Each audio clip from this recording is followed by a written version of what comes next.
doon na nag-umpisa na gabi-gabi na siya nakipag-usap na kung patawagin ko pa rin panaginip. Doon na siya nagsasabi na manggamot ka at mangaral at wala kang pipiliin sa kanila kahit 5. Wala ang pipiliin sa kanila. So ito yun. So ngayon, hindi ako nag-umpisa agad.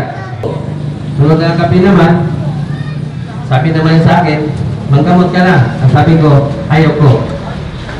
Kaya sabi niya, maniwala lang sila sa iyo na ginagamit kitang kasangkapan at maniwala kay Jesus Christ na tunay na Diyos, busis pa lang marinig nila sa iyo, gagawin sila. So hindi ako nag-umpisa. Ang sabi ko sa kanya, hindi ako mag-umpisa, Bispre na ako sa kanya, sumalag pa ako. Ang sabi ko, hindi ako mag-umpisa dahil anong patunayan din sa mga tao na ginamot ko sila at pinapagaling mo. Samantalang telepono lang ginagamit ko. Pwede sabihin nila na nagkataon lang. So yun. Mga ilang buwan siguro, 2 buwan o 3 buwan. Nagkabing-gabi niyang ipag-usap na manggamot na ako. So sinaway ko siya, hindi ka akong gamot. Ang sabi ko sa kanya, bigyan mo ako ng kasangkapan na gagamitin ko. Patunay na ginamot ko sila at pinapagaling mo. Kaya tulad itong telepono lang, paano natin mapatunayan na pinagaling mo at ginamot ko sila na wala akong gagamitin. So ako lang din ang sumaway sa gusto ng Diyos. Dahil gusto ko lahat ng gagawin ng Diyos para sa tao, mapatunayan ninyo na ginamot ang Diyos ang nagpagaling sa inyo. Ang sabi niya sa akin, ikaw ang gagamot, sila ako nagpapagaling. Sa ganitong mensahe, patunay lang yan, ako o din yung tao tulad ninyo. Wala akong kakayahan sa magpagaling dahil tulad din ako sa inyo. Nagkakamot lang ako. So, kung hindi man kayo gagaling, dahil yan sa paniniwala. Dahil malinaw sinabi ng Diyos na gagaling sila ayon sa paniniwala nila sa akin. Sabi niya ng Christ. Pero, kailangan silang maniwala sa iyo na ginamit kita kasangkapan. Busis pa lang, o tingog pa lang, marinig na sa iyo, gagaling sila. So, ngayon, one night, nandun siya sa puno ng kalamansi. Binabato niya ako. Bato na siya ng bato. Salo naman ako ng salo. So sa dami ng kamay ko, binuhat ko na yung damit ko. Nilagay ko na sa damit ko yung kalamansi. So ngayon, paghinto niya, dahil puro na kalamansi ang damit ko, lumingon ako sa paligid ko. Nakita ko, kadaming tao. So nakita ko sa taas ng kalamansi, sumigaw siya. Bibigyan mo sila ng 3 bawat isa. So, simula nun, buhay ako ng umpisa na ng gamot. Na ginagamit ko kalamansi. Na 3 piraso bawat isa. Yung 3 kalamansi, hindi yan nagpapagaling. Ang nagpapagaling, ang paniniwala ninyo. Kung titingnan ninyo ang mensahe ng Diyos, gagaling sila. Gagaling sila ayon sa paniniwala nila sa iyo. Na ginamit ko ng kapal, paniniwala sa Jesus Christ. Kung para marinig na gagaling sila.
I am the God that healeth thee. I am the Lord your healer. I sent my word and healed your disease. I am the Lord your healer. I am the God that healeth thee. I am the Lord your healer. I sent my word and healed your disease. I am the Lord your healer.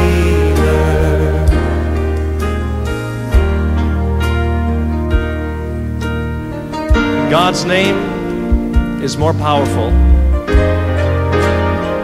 than any disease you can name tonight. You might have received a horrible report from the doctors and told you your disease is incurable. But you know what? There's hope tonight. There is hope because God's promised that He would heal us.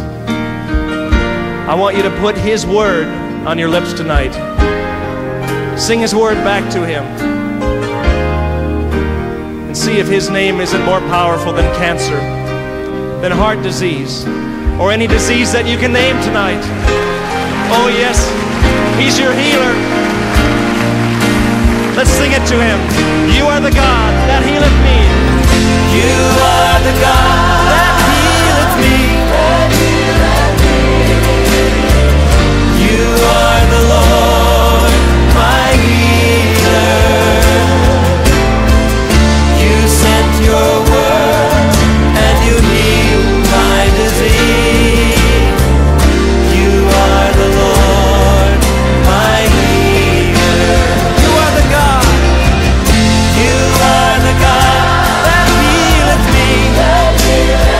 Oh, you are the Lord.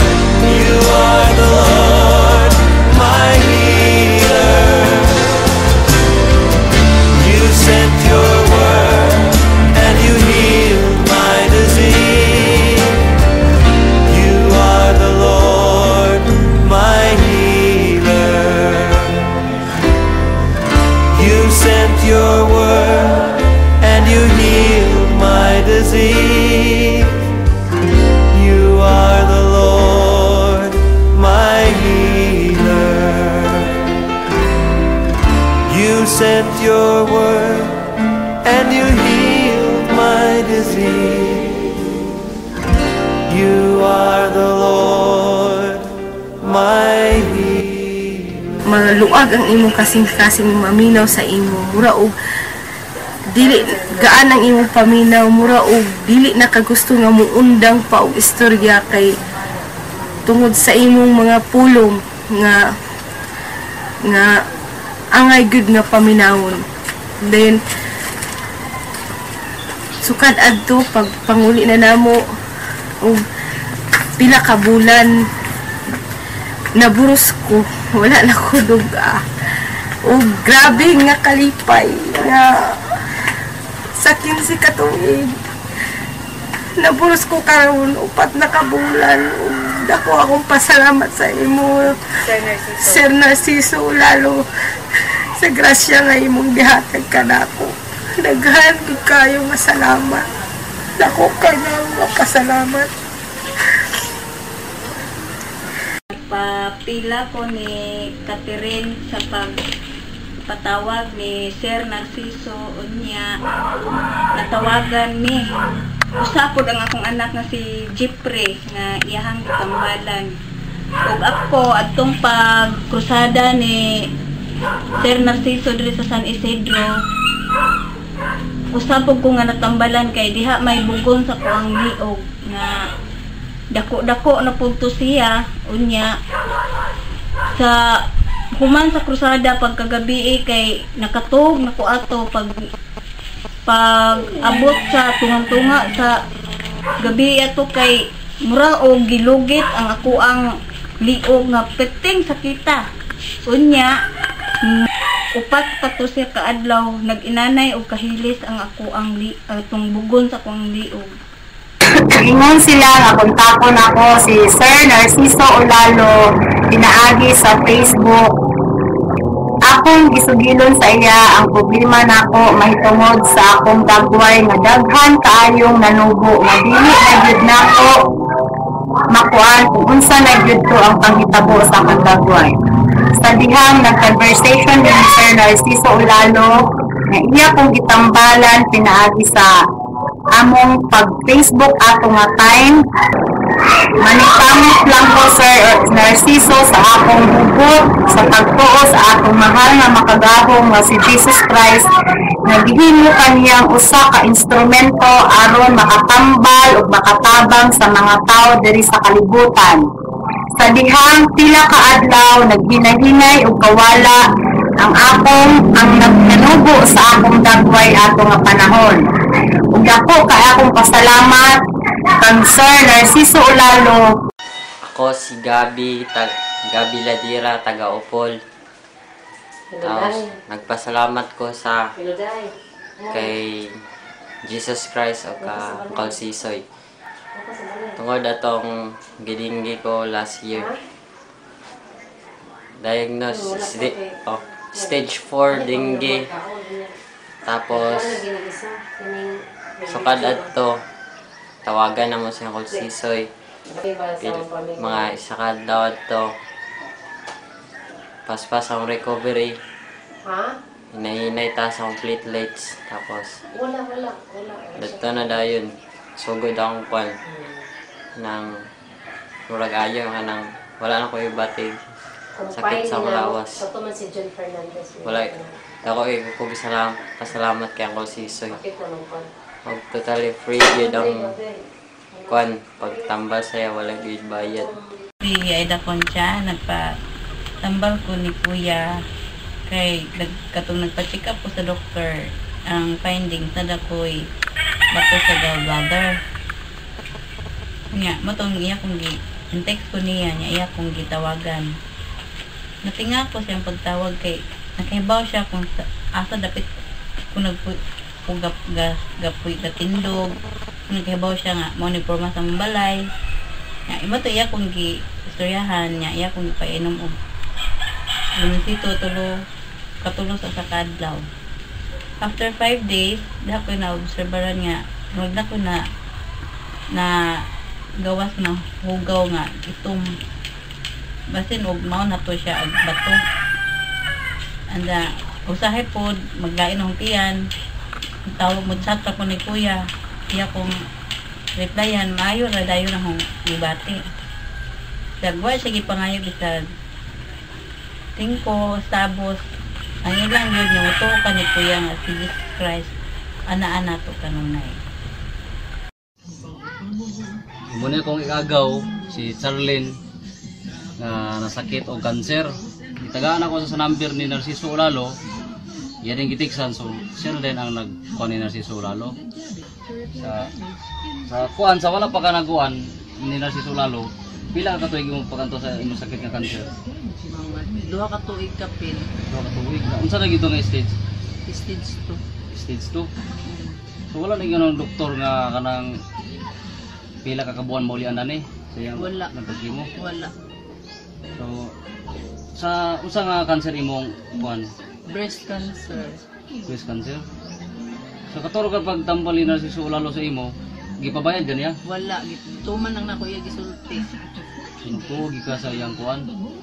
Sa pila gigadlaw ang sa pagtambal? Semana ang iya pag gitudlo sa ako mag-take sa limon permanente kada buntag.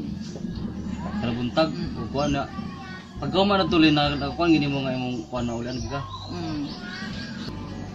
Unsa magini mo ikastorya ni Narciso Olalo? Nagpasalamat ko kay iya ko gitabangan. Bisan wala siya nagpabayad sa ako. Salamat ko pagdako. Sa imong sakit nga cancer na siya ra kasimana pila sa kasimana ra na wala na sa doktor 2 ka buwan na 2 ka tuig imong pagkanto. Sino ngayon ang nakaramdam ng pagbabago? sa sakit. Itaas ang kamay. Kung dati may naramdaman kayong masakit, ngayon, mayroon na kayong naramdaman na nagbabago patungo sa pagaling. Barangay Bay. Sige lang po higa. Kapoy. Kapoy, pero... Pero gabi, isawiran ko, murag ako magaling.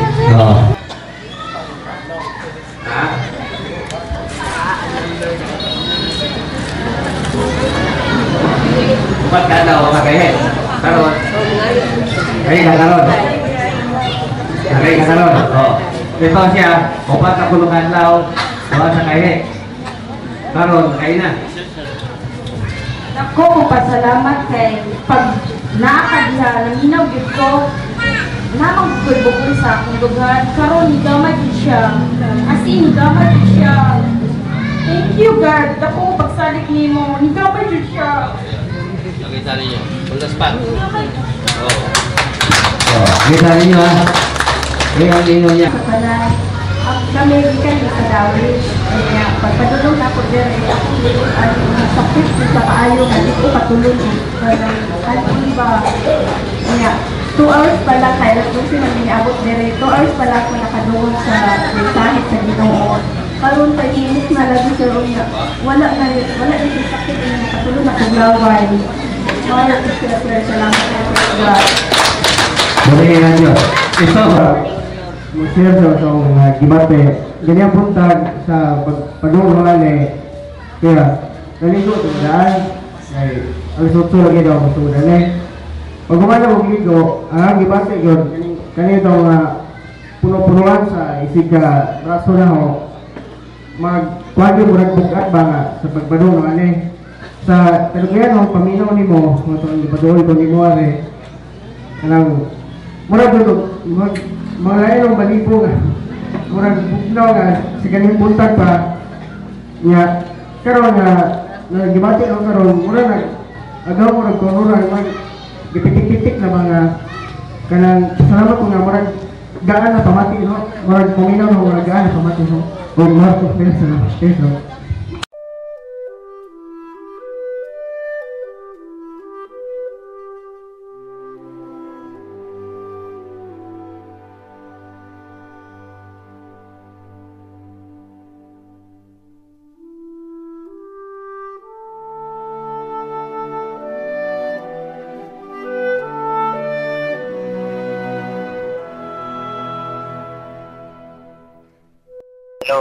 Hello, may buntag, sir. Hello, sir. Ay, katong sa iba, mo nga number ni mo? Oo, sir, mo ni, sir. Oo. Di nakita ka nga, na-testimony ka dito. Oo. Tungog na ko. Kanang, o sa tingalan atong kuan, katong babae nga imong gikuan, edad na to siya? Edad na to, sir, kanang ang edad doon niya mga apit na to mag-80. 80 na ganito? Nakita yun mo siya, namatay siya. So, oo, sir, kaya kami marito ang nagtabang. Lula mo to sa kasawa. Mo ba? Oo, nya, mayo. Sige na to siya, kuan, sir, sige na to siya tabangon. Kay, may naman siya mayuma. Nya, kato nga time, sir, grabe na to iyang, kuan, alas 12 sa gabi, atake siya. Nya, nakakalibang na siya, nakaihi na siya. Na, wala gid ang gamot, bitanaw na mo, kuan. Ibigyan ang upan. Ang upan ingon na nga, wala na yun So, gitiksan na ako si Narciso Olalo. Pwede ba siya makatawag ka emergency? Kaya kabalo mo ko alas 12 sa ato dire dito ila mo alas 4 or alas 3. So basig mata na siya. Timingan gid sir nga nanawag gid siya. So ako sa ginan nga wala na karon pag nawala. So ingon din siya nga ibutang ang imong cellphone sa talinga. Kay ako sa restaurant. So ako rin gibutang. Giloud speaker nako para madungog nako kasi tawagon ko niya. So ako istorya sila. Ang amo rin lambantayan nga ang kamot na ginihini din og lihok. So, amo lang pagi pamalidan na pag lihok antod nga nagmata sa gamay ato nagtubag sa seryon. Dan siya na rin naghawid sa cellphone. Paghawid niya sa cellphone, nagistorya din sila tug ilang pagistorya padulong gid sa kadlawon. Nya pag human din tawag nila si Ulalo, pagkabuntag nakapanahi din siya murag walay nitabo niya. Grabe to siya sir nga milagro gid sir. Oo.